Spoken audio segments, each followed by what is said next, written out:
The morning air was crisp, with a delicate frost laying a sparkling blanket across the garden. The kind of frost that makes every leaf, branch, and petal glisten as if dusted with tiny diamonds. This was the very first frost of the season, a quiet reminder that autumn is slipping away and winter is just around the corner. Walking outside, the sight of the white-tipped foliage took my breath away, and I knew today's garden project would be about more than just maintenance. It would be about creating beauty, preserving memories, and preparing for the seasons to come. The fireplace had just been lit inside, casting warmth through the windows, but the pull of the garden was irresistible. The first stop was a familiar corner, one that often goes unnoticed but holds surprises. Beneath layers of scraggly growth stood a topiary, its shape lost to time and neglect. Once a neat, triple-ball masterpiece, it now appeared wild and overgrown. The goal for the morning was clear: restore order, bring back the elegance of the topiary, and in the process, tidy up surrounding spaces that had become chaotic with seasonal growth.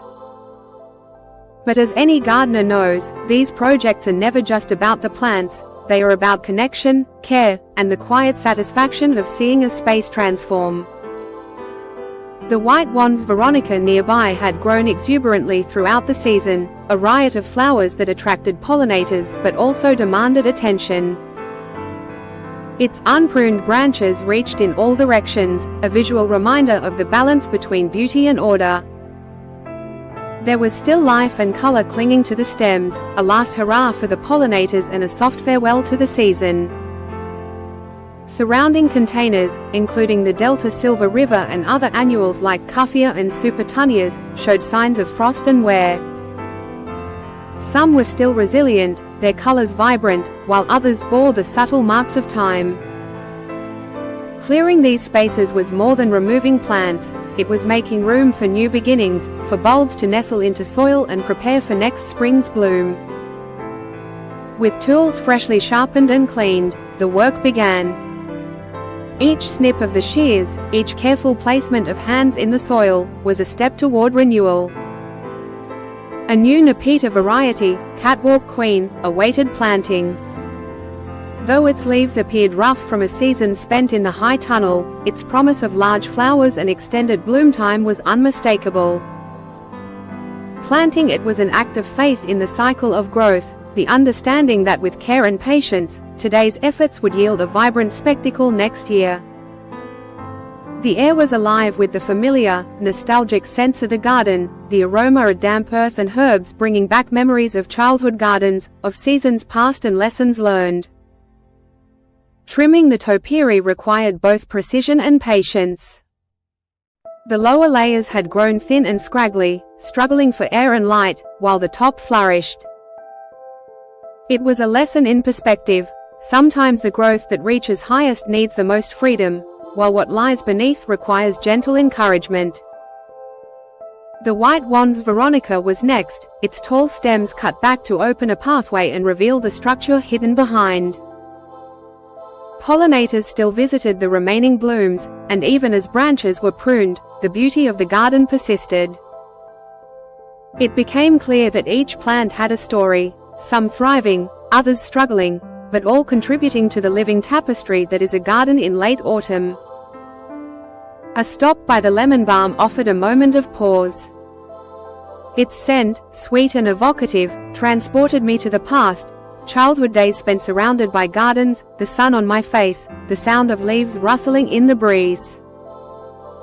Gardening is often a sensory journey, and moments like this remind us why we dedicate ourselves to these spaces.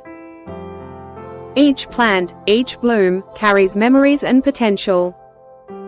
Clearing out the surrounding annuals allowed the herbs and perennials to breathe, giving them room to flourish next season. The process of tidying was methodical but deeply satisfying. Supertunias and other annuals that had survived the season were evaluated. Some would be left for color, others removed to make space for new life. Even hydrangeas, delicate and temperamental, were given attention. Their growth was influenced by sunlight and water, and understanding their needs was crucial for success.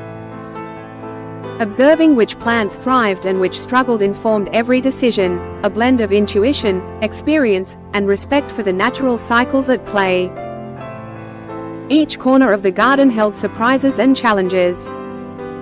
Some plants had seeded themselves, appearing unexpectedly in spots where they were not intentionally planted. Others, like the red cuphea, returned year after year, resilient and familiar. The act of cleaning out and rearranging was not just physical, it was about creating harmony, finding balance between order and the garden's natural exuberance. Each decision, from cutting back branches to relocating containers, contributed to a larger vision of beauty and sustainability. Moving toward the east side of the barn, attention shifted to bulbs and the preparation for spring blooms. Annuals were cleared to make space for the goldenrod, pink echinacea, and lavender cream. The garden was a canvas, each plant a brushstroke, and the arrangement mattered for both aesthetic and ecological purposes. Planting the Nepeta was a highlight, its purple flowers promising a vibrant contrast to the yellow blooms nearby. Even as the soil was wet and the root balls delicate, careful watering settled the plants into their new home, ensuring they would thrive in the seasons to come. By the time the last gator load was taken care of, and the final plants positioned, the garden had been transformed. Annuals that had outlived their season were gone, perennials prepared for winter, and new life firmly established. The visual harmony, combined with ecological awareness and personal satisfaction, made the effort profoundly worthwhile. Every trimmed branch, every planted flower, every cleared bed contributed to a larger story of growth, care, and beauty. The day ended with a moment of reflection. Observing the garden, it was hard to believe how much had changed in just a year. From a single tree occupying the space last October to a flourishing garden filled with layers of color, texture, and life, the transformation was remarkable. The work was both practical and emotional. Tidying up, planting, and planning for the future created not just a beautiful space, but a meaningful experience. As sunlight shifted and shadows lengthened, the garden stood ready for winter, yet full of promise for the next season. Every plant was placed with intention, every corner given thought and care.